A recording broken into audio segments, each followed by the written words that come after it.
Buen día, estimada audiencia.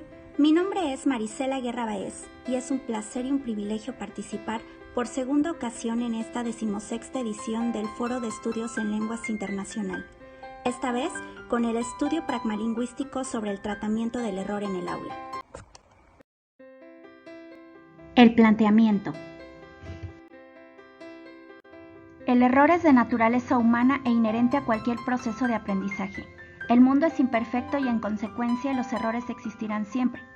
También ha sido penalizado a lo largo de la historia, pues se ha limitado a ser un simple mecanismo de confirmación de conocimientos.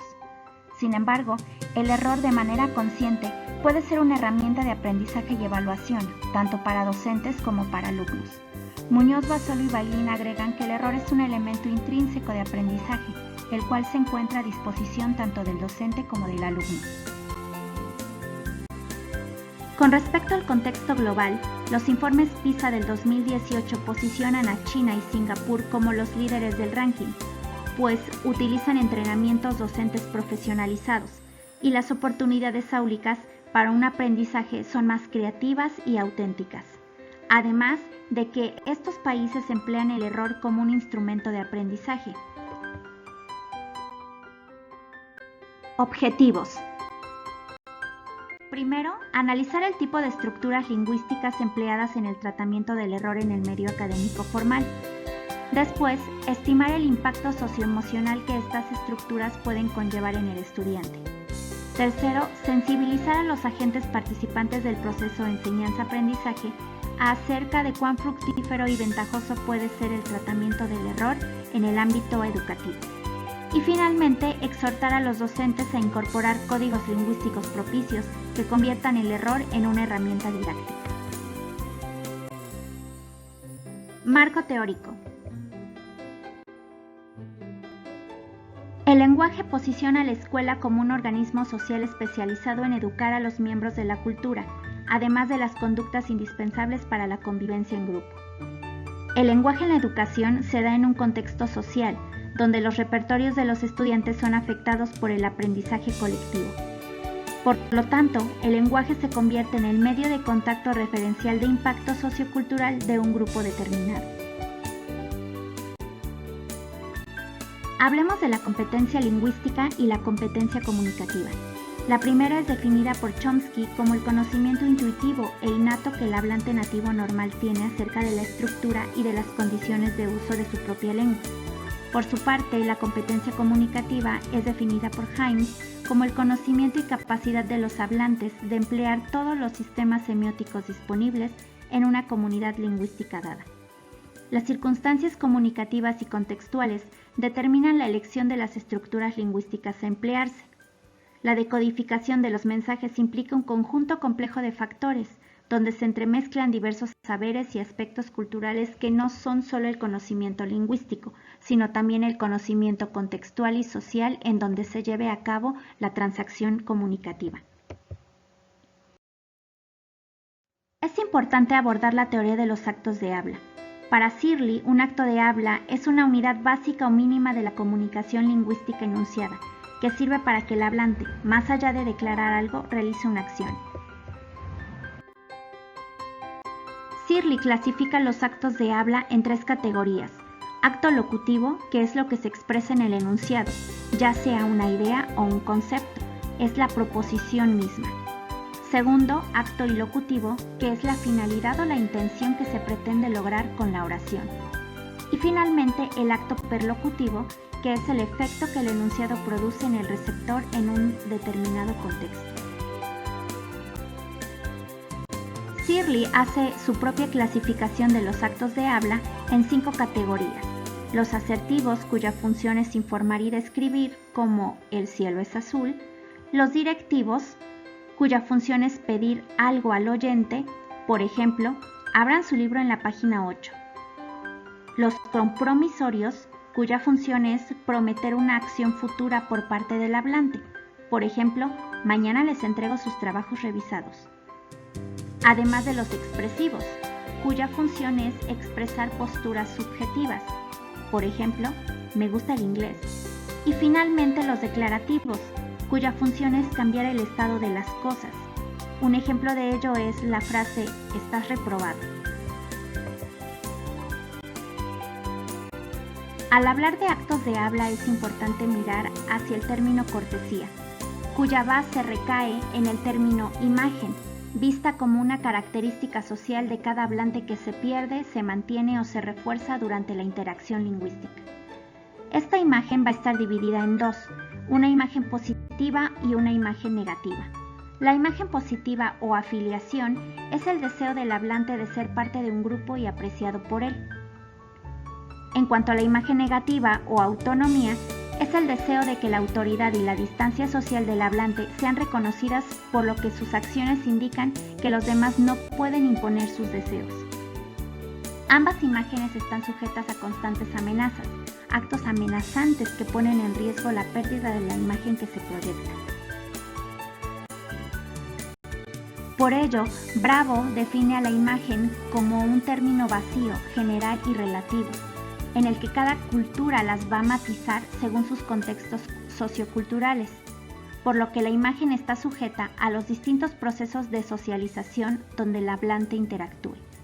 Por su parte, Felix Bradsfield analizó dos dimensiones de la imagen social en la cultura mexicana, definiendo así la afiliación expresada cuando el hablante se interesa y apoya lo que dice el interlocutor para mostrar que pertenece al grupo, mostrando cercanía, familiaridad y confianza, en el que la palabra tú va a ser característica de esta imagen. Por su parte, la independencia muestra la individualidad del hablante, el respeto por él y por los demás y el libre albedrío. En otras palabras, la autonomía de él mismo para tomar decisiones. En este sentido, es bastante importante resaltar el uso de la palabra usted para mostrar respeto en la cultura mexicana. Por lo tanto, los actos de habla se van a clasificar, de acuerdo a Bernal, en tres tipos con respecto a la cortesía que emita cada uno de ellos. Los corteses son los que refuerzan o protegen la imagen del oyente. Los anticorteses son los no corteses ni descorteses, sino que no siguen las reglas socioculturales. Y finalmente los descorteses son los actos de habla que destruyen la imagen del oyente. Las estrategias lingüísticas de cortesía empleadas para preservar la imagen del interlocutor se dividen en tres categorías. Primero, las estrategias directas, cuyos representantes son los imperativos. Esta categoría se enfoca en el interés del hablante como punto central de la interacción. Por ejemplo, abre la puerta. Segundo, las convencionales indirectas, que apelan a la habilidad y disponibilidad del oyente, donde el oyente tiene la opción de decidir si realiza o no la acción solicitada. Ejemplo de esto es la frase ¿podrías abrir la puerta? Y finalmente las estrategias no convencionales indirectas o insinuaciones. Esta estrategia va más allá de darle al receptor la opción de aceptar o rechazar la petición. Por ejemplo, hace calor. Con respecto al desarrollo emocional, las emociones son reacciones psicofisiológicas a los acontecimientos internos o externos significativos para el organismo. Además, las emociones se dividen en dos grandes categorías: emociones básicas o primarias, las cuales aparecen durante el desarrollo natural de cualquier persona con independencia del contexto en el que se desarrolle, cuyo propósito es defender y evadir estímulos nocivos. Ejemplo de estos son el miedo, la tristeza, la ira, la alegría, etc. Por otra parte están las emociones secundarias o complejas, las cuales se derivan de las primarias y se subdividen en sociales, morales y estéticas. Las sociales se aprenden y varían en función de las costumbres. Las morales persiguen el bienestar de todos, como la culpa, la vergüenza o el remordimiento, y las estéticas son respuestas emocionales ante la belleza. En el diseño de investigación, el estudio se llevó a cabo en la preparatoria de Tlatlauquitepec, que pertenece a la UAP y se encuentra ubicada en el municipio de Tlatlauquitepec, en la Sierra Nororiental del estado de Puebla. Cuenta con una planta docente de 14 maestros, una matrícula estudiantil de 354 estudiantes, en donde el 56% son mujeres y el 34% son hombres, todos distribuidos en 9 grupos, 3 grupos de cada grado, todos en turno matutino. Cada uno de los grupos tiene 40 alumnos aproximadamente, cuyas edades oscilan entre los 15 o 18 años, predominando la población femenina en un 55%. La selección de la muestra fue al azar, en donde participaron 5 docentes, 2 docentes femeninas y 3 docentes masculinos, todos oscilando entre los 30 y 40 años, 20 estudiantes participantes, predominando la población femenina en un 55% con edades de entre 15 y 16 años. Se emplearon 2 instrumentos de investigación. Primero, la observación a través de la videograbación de 10 horas de clase frente a grupo por cada uno de los docentes participantes durante un mes. En total se obtuvieron 50 horas de clase videograbadas. Además, se empleó una entrevista semiestructurada con los docentes y los 20 estudiantes, empleando como estímulo visual la videograbación de las clases compartidas por los docentes. En cuanto a la recolección de datos, de la videograbación se recabaron 87 enunciados correctivos emitidos por los docentes, de los que se hizo una transcripción incluyendo los elementos lingüísticos periféricos de cada uno de ellos, realizándose una descripción del contexto al momento de emitir los actos de habla correctivos. En cuanto a las entrevistas, se llevaron a cabo 2 entrevistas semiestructuradas, una con los 5 docentes participantes y otra con los 20 alumnos elegidos aleatoriamente. Se mostraron las escenas de la clase videograbada, donde las oraciones correctivas eran emitidas por los docentes, focalizando la atención de ambos grupos de participantes en las emociones que cada uno de los actos de habla acarreaba, solicitando una descripción del contexto que predominaba en el momento. El análisis de resultados. En cuanto a las estructuras lingüísticas, se emitieron 87 proposiciones, analizadas de acuerdo a la clasificación de Searle y Bloom-Kulka. En esta tabla se muestra que hubo un 100% de actos de habla y locucionarios y directivos, cuya función fue apelativa o de llamada. Además, se puede observar que los actos directos a través de las estrategias lingüísticas directas en forma de imperativos fueron los que se emitieron con mayor frecuencia en esta categoría. Además, en los actos indirectos también se emitieron estrategias lingüísticas convencionales en forma de habilidad, en su mayoría, después de disponibilidad y sugerencia. En contraste, el uso de las estrategias no convencionales indirectas únicamente tuvo 9 proposiciones a través de la estrategia de insinuaciones. En cuanto a la convencionalidad, en esta gráfica se puede observar cómo el 53% de las estructuras empleadas fueron convencionales indirectas, a diferencia del 10% que fueron las no convencionales indirectas y que corresponde al 10%, mientras que el 37% corresponde a las estructuras directas, mayormente imperativos. En esta gráfica también se observa, con respecto a la convencionalidad, cómo los verbos performativos fueron las estrategias menos empleadas en este estudio, con ejemplos como es un buen ejemplo, sin embargo te invito a revisar el capítulo 3 de la guía. Además de esto, en forma ascendente, tenemos las estrategias de disponibilidad y necesidad con un 8% de uso, con ejemplos como ¿serías tan amable de explicarme por qué llegaste a esta conclusión?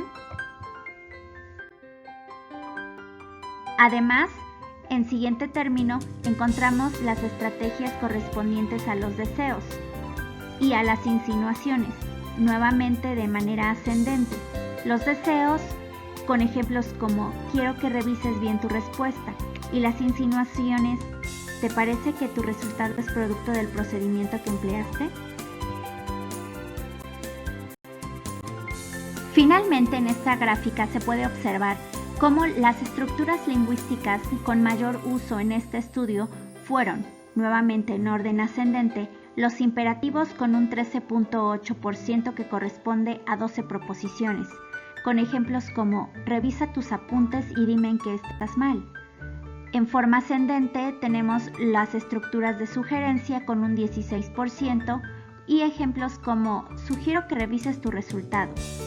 Y finalmente, las estructuras con mayor uso en este estudio son las de habilidad, con el 29% del uso y ejemplos como podrías revisar tu resultado o puedes leer la página 4 de la antología, en donde se nota el uso del verbo poder en sus distintas formas, apelando a la habilidad del oyente por realizar la sugerencia. En cuanto al análisis emocional, se recolectaron 1.740 respuestas de las entrevistas realizadas a los 20 alumnos entrevistados y 435 respuestas de los docentes.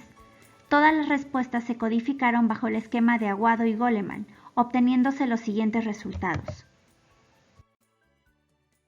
Las emociones obtenidas se dividieron en básicas y complejas, siendo las básicas las de mayor presencia en estudiantes y las complejas en docentes, mientras que en el rubro de las emociones complejas se nota cómo las emociones morales predominaron en los docentes, siendo las emociones morales más dirigidas hacia las habilidades sociales. En esta tabla de resultados generales se muestra cómo los docentes, al emitir actos directos e indirectos en sus formas imperativas, performativas, de disponibilidad, sugerencia e insinuaciones para poder tratar el error en el aula, fueron emitidas en los momentos en los que ellos se sentían enojados, tristes, curiosos, incluso ansiosos y con cierta sumisión. En esta tabla de datos generales se muestra cómo los actos directos provocaron emociones como sumisión, curiosidad, ansiedad, vergüenza, sorpresa, tristeza en los alumnos, mientras que los actos indirectos emitidos por los docentes en sus formas convencionales y no convencionales provocaron tristeza, curiosidad, pesimismo en los adolescentes. Por lo que se concluye que